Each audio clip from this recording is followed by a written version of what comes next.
Hey, I'm Connor with Find Me in Seattle, and today I have 7 interesting stories of things that you can find in Seattle's Southside. Specifically, I'm talking about things that you can find in Tukwila, SeaTac, or Des Moines. These are all things that are located around the airport for any of you who are flying in or flying out and need to find some things to do. So let's go find today's first stop.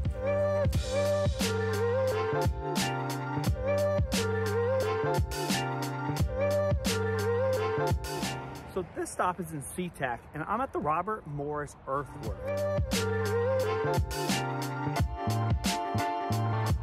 This 3.7 acre lot of land in the city of SeaTac was an abandoned gravel pit. In 1979, Robert Morris removed the undergrowth, terraced the earth, and planted ryegrass, returning it to an active use. 40 years later, it is known as the first permanent land reclamation sculpture in America and maybe the world. In October of 2021, it was officially added to the National Register of Historic Places.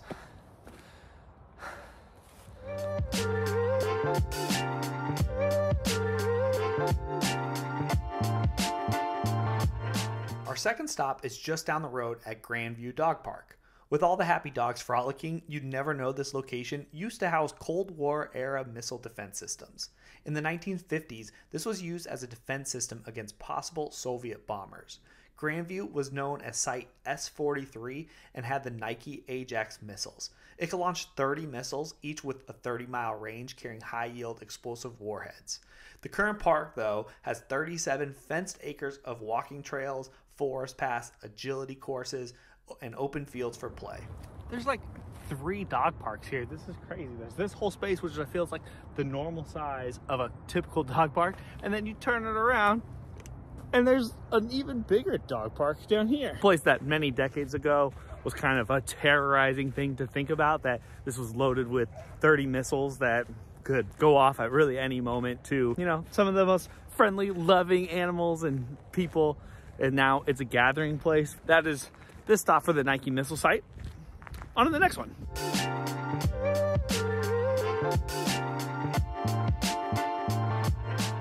The third scene on our list is Spice Bridge Global Food Hall in Tukwila. It's a food business incubator which helps women of color and immigrants start and grow their businesses. The 2,800 square foot facility includes a commercial kitchen with 4 cook stations, 4 retail stalls, and community seating. The space can accommodate up to 20 food businesses. Today, I'm eating at Terry Cambodian Foods. I was served by Terry herself.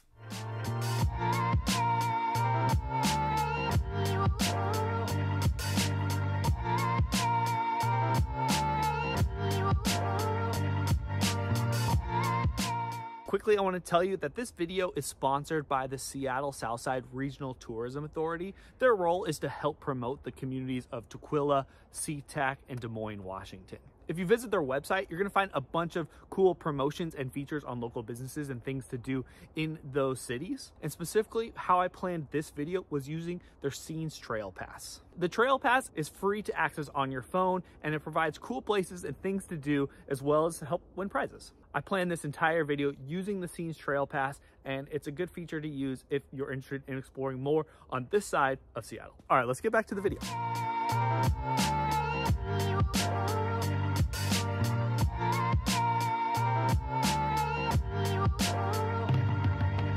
So the next business that we're visiting is called Zenith Holland Nursery, and it's just down the way here, and it's known as the oldest business in the Des Moines area. So it's been open for over 100 years, going strong, never closed. I mean, think about 100 years, and that is surviving the Great Depression, multiple world wars, the Cold War, which we just learned about at the other stop, the pandemic that just happened, which might have actually been good because it's all plants. But I'm excited. I've never been here before, and so that's the next stop.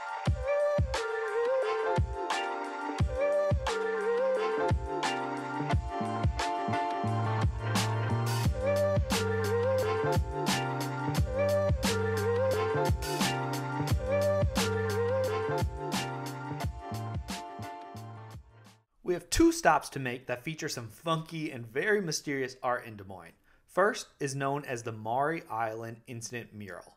The incident and mural tell a story about a close encounter off the shores of Des Moines in 1947.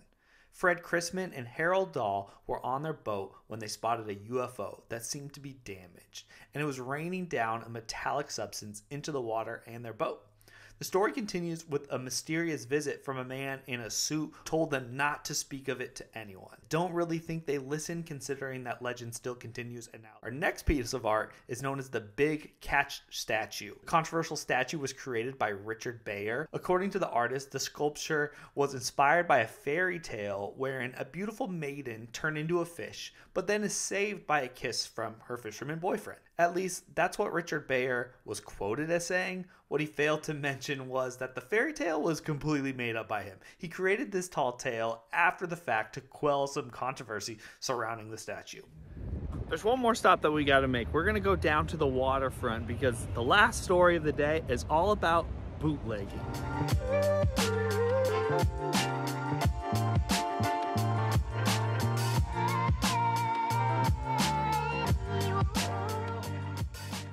So now we're at Des Moines Marina. The story here is all about a man named Roy Olmsted, who became known as the Good Bootlegger.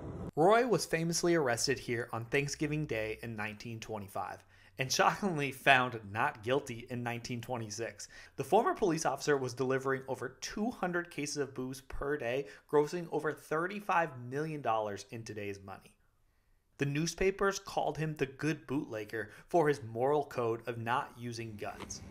Well, this is the final shot here of my Seattle Southside video. Went on an incredible adventure using the Scenes and Trails itinerary planner. Don't forget to like, subscribe, check out SeattleSouthside.com. We'll see you in the next video.